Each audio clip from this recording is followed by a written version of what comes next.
খবর 24 সাথে আপনাকে স্বাগত। নতুন নতুন খবর জানার জন্য আমাদের চ্যানেলে চোখ রাখুন।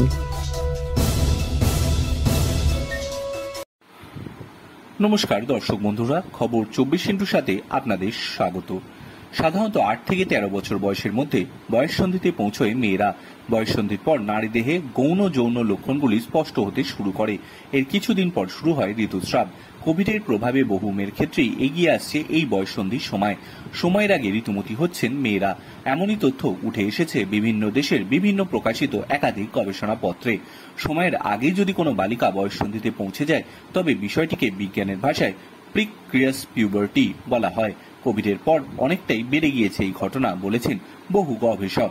আমেরিকার ফুলার প্রজেক্ট নামে একটি গবেষণায় উঠে এসেছে 5 বছর বয়সেই কিছু মেয়ে পৌঁছে গিয়েছেন বয়ঃসন্ধিতে। 8 বছরে হয়েছেন রজস্বলা। একই কথা উল্লেখ করা হয়েছে ইটালিয়ান জার্নাল অফ পেডিয়াট্রিশিয়ান এও। তুরস্কের জার্নাল অফ পেডিয়াট্রিক এন্ড্রোক্রোলজি অ্যান্ড মেটাবলিজমে প্রকাশিত 124 জন বালিকার উপর করা একটি গবেষণা বলছে, কোভিডকালের আগে 3 বছরে প্রিকিউরিয়াস পিউবার্টি দেখা গিয়েছিল মোট 66 জনের ক্ষেত্রে। সেখানে কোভিড চলাকালীন 2020 সালে এপ্রিল থেকে 2021 সালের মার্চের মধ্যে 58টি বালিকার দেহে দেখা গিয়েছে প্রিকিউরিয়াস পিউবার্টি। এহেন বিষয়ে প্রভাব শুধু শারীরিক দিক থেকেই নয়, মানসিকভাবেও প্রভাব ফেলতে পারে বালিকার ওপর।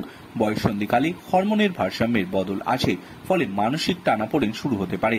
রক্ত দেখে ভয়ও পেয়ে যেতে পারে বালিকারা। তাই এমন ঘটনা ঘটলে কন্যার পাশে থাকতে হবে বাবা মাকে, পরামর্শ গবেষকদের। ব্যুরো রিপোর্ট, খবর 24/7।